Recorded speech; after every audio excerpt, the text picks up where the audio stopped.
Hello नमस्कार दोस्तों, आप लोगों का आपके यूट्यूब चैनल MSKBM इंस्टीट्यूट में स्वागत है। देखिए, हम लोग जैक बोर्ड का क्लास 11th का मॉडल पेपर डिस्कस कर रहे थे टर्म 1 का। तो हमने सेट 1 का डिस्कशन कर लिया था। यदि आप सेट 1 का वीडियो नहीं देखे हैं तो आप उसे जाके देख लीजिए, या फिर इसे जाने के बाद देख लीजिएगा, आपको आई बटन में वो वीडियो मिल जाएगा। ठीक है, आज हम लोग सेट 2 का डिस्कशन करने जा रहे हैं, केमिस्ट्री का ही। तो देखिए, जैसा कि हम लोग को पता है पैटर्न किस तरह से होने वाला है। टोटल 35 क्वेश्चन होंगे। टाइम की यदि हम लोग बात करें तो 1 घंटे का टाइम दिया जाएगा, 1 घंटे 30 मिनट का। प्रत्येक प्रश्न कितने अंक के होंगे? 1 अंक के होंगे। प्रत्येक प्रश्न के 4 विकल्प दिए गए हैं और सही विकल्प का चयन करना है आपको, और गलत होने पर आपको मतलब एक भी मार्क्स नहीं काटे जाएंगे आपके। ठीक है, अब यहाँ पे यदि मैं बात करूँ तो देखिए, क्वेश्चन स्टार्ट करते हैं हम लोग। तो देखिए, हम लोग के पास पहला क्वेश्चन क्या दिया गया है, एकदम बहुत ही सिंपल क्वेश्चन है। बोलता है the molecular mass of SO2 is. SO2 का मॉलिक्यूलर मास कितना होगा, आपसे पूछा जा रहा है SO2 का मॉलिक्यूलर मास। तो आप बताइए, सल्फर का कितना होता है? 32। और ऑक्सीजन का कितना होता है? 16। ऑक्सीजन कितना है? 2। तो 16 दूना 32 और 32 कितना हो जाएगा? यदि हम ऐड करेंगे तो 32 और 32 64। तो कितना हो गया? 64U। दूसरा क्वेश्चन पूछा है इंपेरिकल फार्मूला बेंजीन इज। तो देखिए, इंपेरिकल फार्मूला क्या होता है? इंपेरिकल फार्मूला की यदि हम बात करें तो इंपेरिकल फार्मूला जो होता है, मॉलिक्यूलर फार्मूला बराबर होता है इंपेरिकल फार्मूला का होल n। मतलब सिंपलेस्ट रेशियो क्या होता है उसी को हम लोग बोलते हैं इंपेरिकल फार्मूला। जैसे C6H6 लिखा हुआ है तो इसे हम लोग लिख सकते हैं CH का होल 6। तो देखिए, ये है सिंपलेस्ट रेशियो इसका, मतलब सबसे सरल अनुपात। तो इसका जो इंपेरिकल फार्मूला होगा बेंजीन का, वो क्या हो जाएगा? CH हो जाएगा।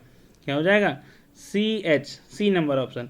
अगला क्वेश्चन देखिए क्या बोलता है, the volume of 1 mole of a gas at NTP is. तो कोई भी गैस यदि 1 मोल लिया गया है और NTP पे लिया गया है तो उसका जो वॉल्यूम होता है वो कितना होता है? 22.4 लीटर।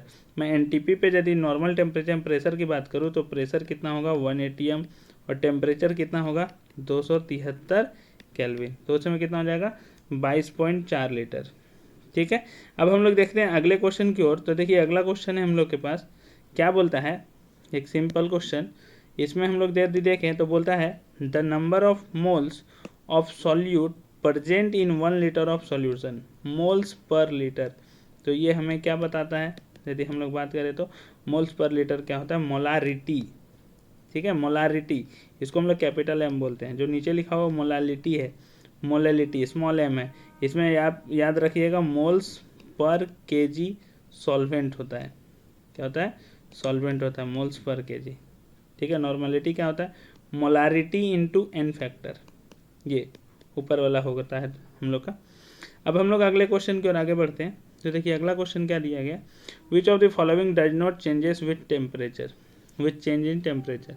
मतलब टेम्परेचर में चेंज होने के साथ कौन सा क्वांटिटी चेंज नहीं होता है? तो देखिए, ऐसा क्वांटिटी चेंज नहीं होता है जिसके साथ वॉल्यूम नहीं आएगा वो चेंज नहीं होगा, जिसके साथ वॉल्यूम आएगा वो चेंज हो जाएगा। तो अभी हमने देखा मोलारिटी मोल्स पर लीटर था, तो इसमें वॉल्यूम आ गया तो ये चेंज हो जाएगा।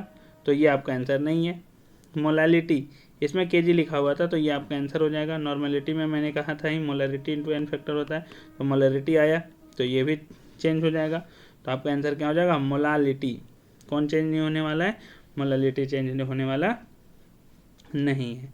The amount of CO2 that could be produce when 1 mole of carbon is burn in air. देखिए, C+O2 बर्न करते हैं तो हम लोग को मिलता है CO2।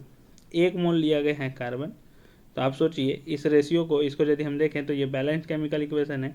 1 मोल में कार्बन का जरूरत होता है 12 ग्राम, और ऑक्सीजन हमको भी चाहिए 1 मोल। तो इसका मतलब इसका हो जाएगा 32 ग्राम, और हमको क्या मिल जाएगा? CO2 जो हो जाएगा 44 ग्राम। 44 ग्राम कौन सा ऑप्शन है? सी नंबर। 44 कैसे मिला? कार्बन का हो गया 12 प्लस इधर हो गया 32, तो 12 प्लस 32 कितना हो गया? 44 gram, 44 gram. Avogadro number is equal to, Avogadro number किसके बराबर होता है? 6.022 इंटू 10⁻23। इसको हम लोग Na से डिनोट करते हैं, 6.022 इंटू 10⁻23। ठीक है, ये रहा हम लोग का क्वेश्चन। अगला क्वेश्चन क्या बोलता है, देखिए, बहुत सिंपल क्वेश्चन पूछा है। ठीक है, इसलिए थोड़ा सा ध्यान दीजिए, आप लोग सेट पढ़ के जाइए। सेट से ही क्वेश्चन आने वाला है, क्योंकि आपने देखा ही 10th और 12th बोर्ड में क्या हुआ, अधिकतर क्वेश्चन किससे थे? सेट से थे। इसलिए सेट बनाइए। ठीक है, आपको कोई दिक्कत नहीं होगा, एकदम आसानी से आप सवाल सॉल्व कर सकते हैं। इलेक्ट्रॉनिक कॉन्फ़िगरेशन किसका पूछा जा रहा है? सोडियम। सोडियम कितने नंबर पे होता है? 11 नंबर पे होता है। और S ब्लॉक में तो देखिए सिंपल यदि आप बात करें तो 11 एक ही ऑप्शन में है, इलेक्ट्रॉन को गिन लीजिए 2, 2, 4, 6, 10 और 1, 11। ऐसा ऑप्शन भी नहीं दिया है कि 11 और किसी का है। तो ये हो गया आपका सोडियम का इलेक्ट्रॉनिक कॉन्फ़िगरेशन ए नंबर। ठीक है। The orbital with quantum number n बराबर 3 एंड l बराबर 2। तो देखिए l बराबर 2 किसके लिए होता है, d के लिए होता है। l बराबर 0 किसके लिए होता है, s ऑर्बिटल के लिए होता है। l बराबर 1 किसके लिए होता है, p के लिए होता है। तो यहाँ पे n बराबर 3 दिया हुआ है और l बराबर 2 मतलब d के लिए, तो 3d क्या आंसर हो जाएगा, 3d। Which atom in indicated by the configuration helium 2s1। Helium मतलब 2 हो गया, ठीक है, 1s2। उसके बाद क्या दिया हुआ है, 2s1। तो 2 और 1 3, 3 किसका होता है, हाइड्रोजन हीलियम लिथियम, किसका हो जाएगा, लिथियम का हो जाएगा। ठीक है। देखिए कितना आसान क्वेश्चन दिया गया। अगला क्वेश्चन क्या बोलता है आपसे, विच of the following is lowest energy subshell.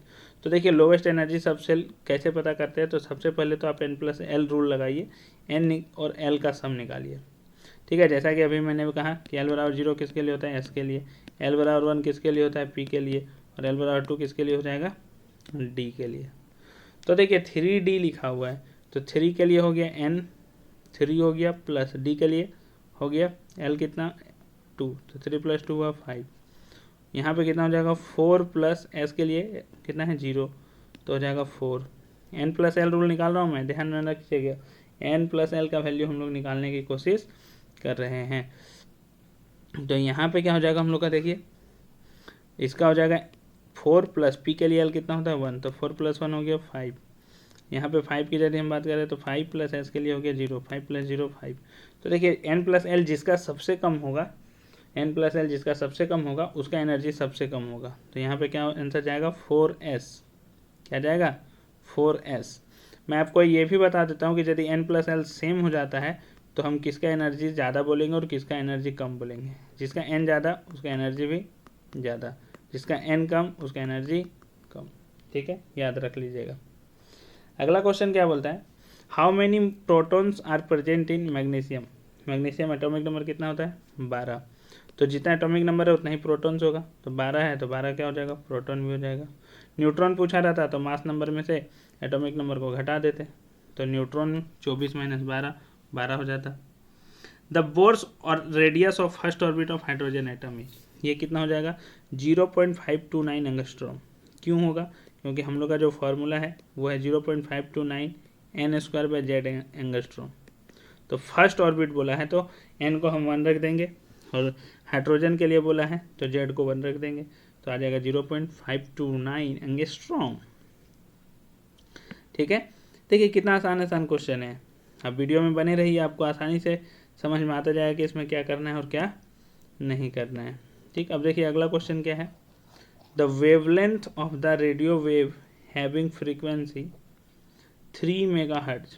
अब देखिए हम लोग जानते हैं कि न्यू बराबर क्या होता है, फ्रीक्वेंसी बराबर c/λ।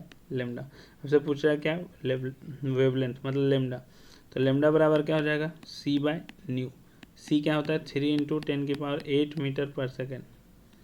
ठीक है, मीटर पर सेकेंड। और न्यू क्या है आपका, यदि हम बात करें तो मीटर पर सेकेंड हो गया। और न्यू जो है वो है फ्रीक्वेंसी, फ्रीक्वेंसी कितना दिया हुआ है 3 megahertz.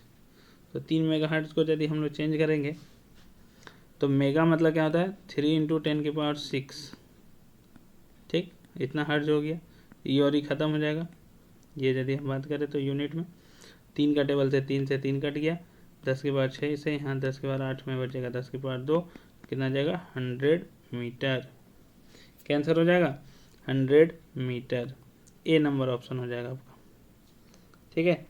Which of the following ions will have largest size, इसमें से कौन सा आयंस का लार्जेस्ट साइज है। तो आप गौर कीजिए सब में इलेक्ट्रॉन जो है वो 10 है। मैग्नीशियम 12 नंबर पे होता है तो 2 इलेक्ट्रॉन निकला हुआ है तो 10 हो गया। एल्युमिनियम 13 नंबर पे होता है तो यहाँ 10 हो गया, यहाँ भी 10 हो गया, और यहाँ पे भी इलेक्ट्रॉन 10 हो गया। ऑक्सीजन का 8 और 2 इलेक्ट्रॉन ऐड कर दिए तो 8 + 2। तो यहाँ पे आप लोग देख लीजिए, यदि हम बात करें तो इलेक्ट्रॉन अपन प्रोटॉन का रेशियो, तो इलेक्ट्रॉन अपन प्रोटॉन का रेशियो यदि हम बात करें तो इसमें कितना आ जाएगा 10/12। इसमें इलेक्ट्रॉन अपन प्रोटॉन का रेशियो कितना आ जाएगा 10/13। इसमें इलेक्ट्रॉन अपन प्रोटॉन का रेशियो कितना हो जाएगा 10/8। इसमें इलेक्ट्रॉन अपन प्रोटॉन का रेशियो कितना हो जाएगा 10/9। अब जिसमें इलेक्ट्रॉन अपन प्रोटॉन का रेशियो सबसे ज़्यादा होगा उसी का साइज सबसे ज़्यादा होगा। तो किसका सबसे ज़्यादा होगा O2 माइनस, या फिर सिंपली समझ लीजिए कि जिसमें माइनस चार्ज होगा उसका साइज सबसे बड़ा होगा, ऐसे भी आप समझ सकते हैं। या फिर आप ऐसे समझिए कि जिसमें इलेक्ट्रॉन अपन प्रोटॉन रेशियो सबसे ज़्यादा होगा उसका साइज उतना ही बड़ा होगा। Which group of element is commonly known as halogen, किस एलिमेंट के ग्रुप को हम लोग जनरली हेलोजेंस के नाम से जानते हैं। तो हेलोजेंस के नाम से हम लोग जानते हैं ग्रुप 17। किसको, ग्रुप 17। ये ग्रुप 13 जो है वो है बोरॉन फैमिली, ग्रुप 16 जो है वो है ऑक्सीजन फैमिली, या फिर इसको हम लोग बोलते हैं चेल्कोजेंस, और ग्रुप 15 जो है वो है नाइट्रोजन फैमिली, या फिर इसको हम लोग बोलते हैं निकोजेंस। क्या बोलते हैं, निकोजेंस। अब लिख लीजिएगा ताकि आपको आसानी हो, मान लीजिए दूसरा क्वेश्चन पूछ दिया तो दिक्कत ना हो, ठीक है। इसलिए मैं सारे ऑप्शन को डिस्कस करते हुए जा रहा हूँ। अब इसके बाद आगे बढ़ते हैं हम लोग। तो देखिए अगला क्वेश्चन क्या दिया है, which of the following configuration has highest ionization energy. Ionization energy क्या होता है, उससे इलेक्ट्रॉन निकालने के लिए हमको कितना एनर्जी देना पड़ रहा है। तो आप सोचिए कि सबसे ज़्यादा एनर्जी कब देना पड़ेगा, जब वो सबसे ज़्यादा स्टेबल होगा, जब इलेक्ट्रॉन निकले ही ना। तो इलेक्ट्रॉन कब नहीं निकलेगा, जब वो इनर्ट गैस होगा। तो इनर्ट गैस का कॉन्फ़िगरेशन क्या होता है, NH2NP6। तो सबसे ज़्यादा आयोनाइजेशन एनर्जी हो जाएगा NH2NP6 का। An element with atomic number 35, 35 दिया हुआ एटॉमिक नंबर, तो इसका इलेक्ट्रॉनिक कॉन्फ़िगरेशन लिखेंगे हम लोग। तो क्या होगा 1s2 2s2 2p6 3s2 3p6 4s2 3d10 और 4d5। ठीक है, ये हम लोगों ने इसका इलेक्ट्रॉनिक कॉन्फ़िगरेशन लिखा। तो 30 और 5 हो गया 35। तो आप देखिए जो सबसे आउटर मोस्ट सेल है जिसमें हम लोग इलेक्ट्रॉन भर रहे हैं वो कौन है, 4। तो इसका पीरियड क्या हो जाएगा, 4 हो जाएगा। ठीक है, इसका पीरियड क्या हो जाएगा, 4। और इसके ग्रुप की यदि बात करें तो देखिए 2 और 5 कितना हो गया, 7। इसमें 10 ऐड कर देंगे तो ग्रुप यदि बात किया जाए तो ग्रुप कितना हो जाएगा, 17। पी ब्लॉक एलिमेंट है, कौन सा एलिमेंट है, पी ब्लॉक। देखिए सबसे लास्ट इलेक्ट्रॉन फिल हो रहा है यदि हम बात करें तो किसमें, 4p। यहाँ पे मैंने डी गलती से लिखा, 4p होगा, 4p5। तो पी ब्लॉक सबसे लास्ट में फिल हो रहा है पी में, तो 4p5 हो गया, पी ब्लॉक हो गया। अब यदि इसे मैं पूछा रहा था कि कौन सा नाम है, तो आप यहाँ पे नाम थोड़ा सा मैं बता देता हूँ, ये ब्रोमीन है। ठीक है, नाम नहीं बता सकते हम लोग, नाम हम लोग को याद रखना पड़ेगा। तो इसका नाम क्या है, ब्रोमीन।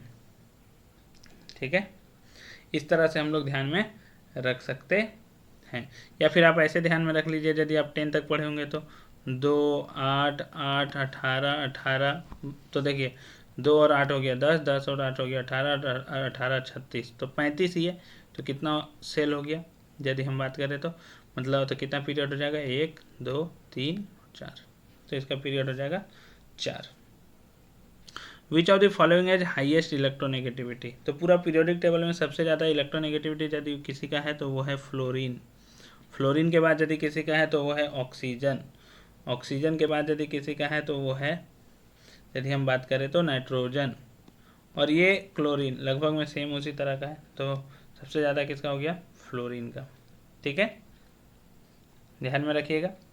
अगला क्वेश्चन क्या है हम लोग के पास, यदि हम बात करें तो अगला क्वेश्चन है हम लोगों के पास, how many groups are present in modern periodic table. तो मॉडर्न पीरियोडिक टेबल में कितने ग्रुप प्रेजेंट हैं, आप ही बताइए। तो आप बोलिएगा सर मॉडर्न पीरियोडिक टेबल में टोटल 18 ग्रुप प्रेजेंट है। तो 18 ग्रुप देखिए कितना सिंपल आंसर हो गया। अब यदि आपसे पूछ लेगा कितने पीरियड है, तो पीरियड भी याद रख लीजिए, पीरियड हो जाएंगे 7।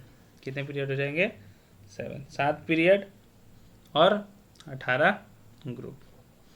Equal volume of all the gases under same condition of pressure and temperature contents equal number of molecules is known as. देखिए पहले ही मैंने बताया था mole is directly proportional to volume. ये कौन सा होता है, एवोगाड्रो लॉस। तो मोल मतलब एक तरह से मॉलिक्यूल्स भी हो गया यहाँ पे। तो ये कौन सा लॉ हो जाएगा, एवोगाड्रो लॉ।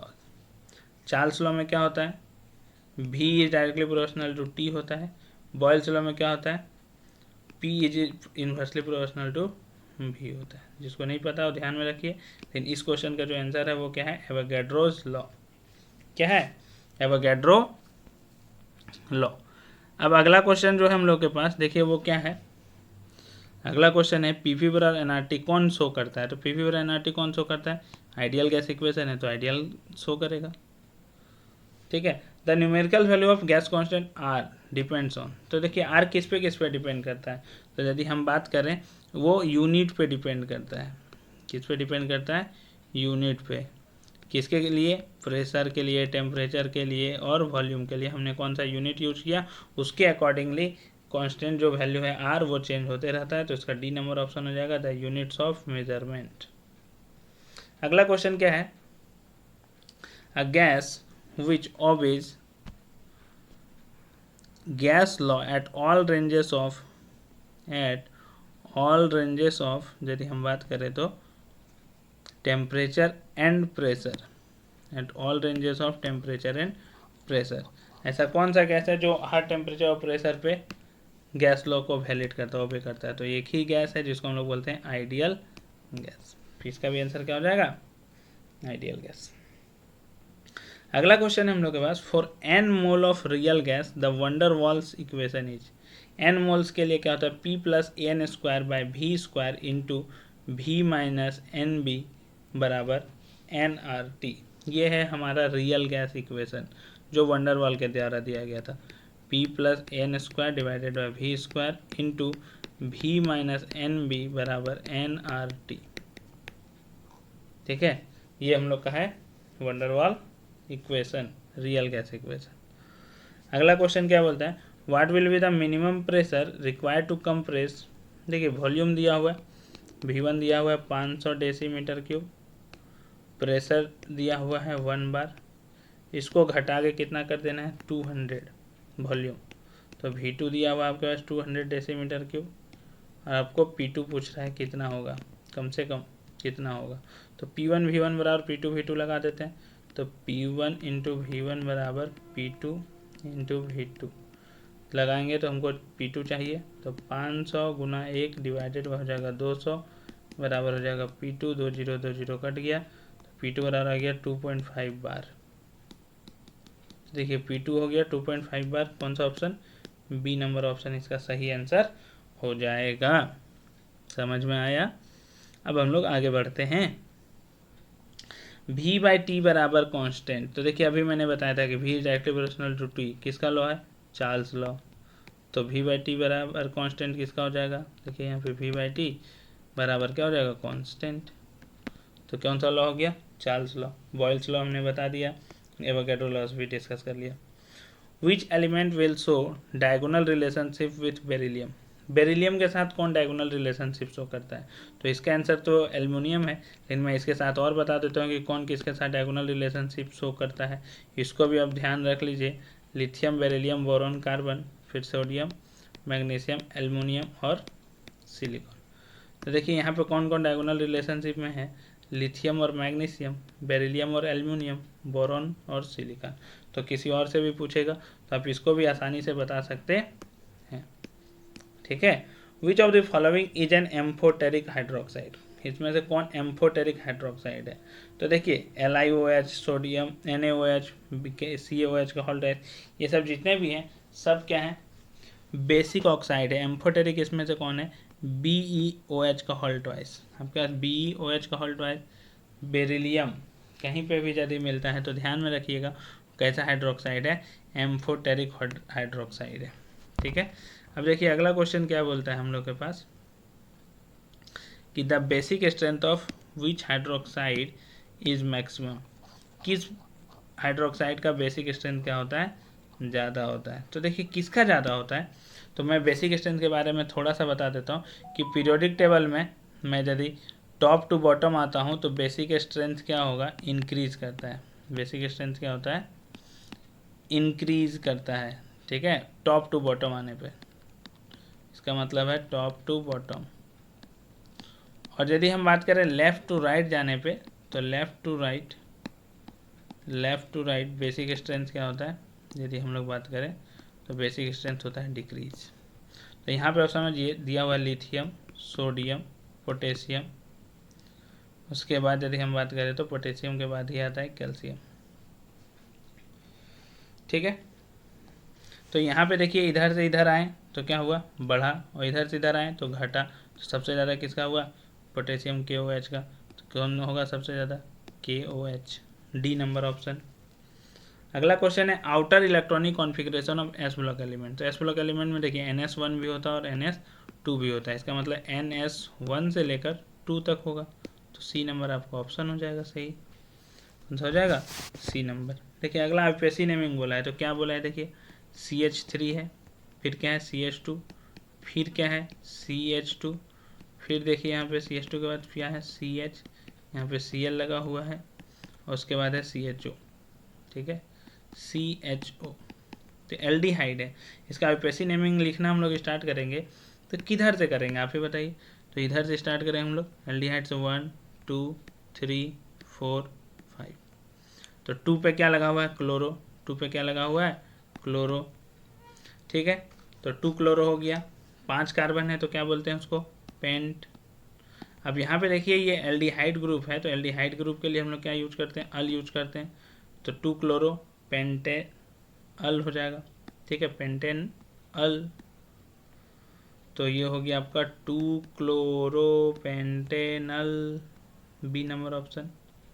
सी नहीं होगा क्योंकि यहाँ पे पेंटेन लिखा हुआ है सिर्फ, यहाँ पे एल्डिहाइड को भी हम लोग को प्रायोरिटी देना पड़ेगा। ठीक है, अगला क्वेश्चन देखिए क्या है आपके पास। यदि हम बात करें तो हम लोग के पास अगला क्वेश्चन जो है वो है which of the following is an electrophile. इसमें से कौन इलेक्ट्रोफाइल है। तो इलेक्ट्रोफाइल उसको बोलते हैं जिसमें इलेक्ट्रॉन की कमी होती है। तो देखिए यहाँ पे हम लोग यदि बात करें तो NH3 में एक लोन पेयर होगा, यहाँ पे भी लोन पेयर होगा, यहाँ पे भी लोन पेयर होगा, तो इधर इलेक्ट्रॉन की कमी नहीं है। BF3 देखिए यहाँ पे यदि हम बात करें तो ये हुआ आपका BF3, 2 2 और 2, 6 इलेक्ट्रॉन है इसके पास, मतलब ये इलेक्ट्रॉन डेफिशिएंट है। तो इसका आंसर क्या हो जाएगा, BF3। What is the hybridization of carbon atom in methane molecules. Methane क्या होता है, CH4, CH4 मतलब कार्बन 4 बॉन्ड बनाएगा। तो कार्बन यदि 4 बॉन्ड बनाएगा तो हम लोग क्या बोल सकते हैं, तो कार्बन हो गया 4 बॉन्ड बना लिया। तो 4 बॉन्ड बना लिया मतलब हाइब्रिडाइजेशन उसका यदि हम बात करें तो जितना बॉन्ड पेयर है उसको हम लोग ऐड कर देते हैं 4, तो sp3 हो जाएगा। तो ए नंबर ऑप्शन हो जाएगा sp3। यदि एंगल की बात करें तो एंगल हो जाता है 109 डिग्री 28 मिनट। कितना हो जाएगा, 109 degree 28 minute. Which of the following exact plus I effect. तो यहाँ पे ध्यान रखिए प्लस आई इफेक्ट कौन शो करता है। तो प्लस आई इफेक्ट वैसा एलिमेंट शो करेगा जिसमें लेस इलेक्ट्रोनेगेटिव एटम्स रहेगा। ठीक है, प्लस आई कौन शो करेगा ज़्यादा, जिसमें लेस इलेक्ट्रोनेगेटिव एटम्स रहेगा, इलेक्ट्रोनेगेटिव एटम्स। तो प्लस आई का मतलब क्या होता है, इलेक्ट्रॉन देना, थोड़ा थोड़ा इलेक्ट्रॉन देना, और जो इलेक्ट्रोनेगेटिव ज़्यादा रहेगा वो इलेक्ट्रॉन को खींच लेगा अपनी ओर।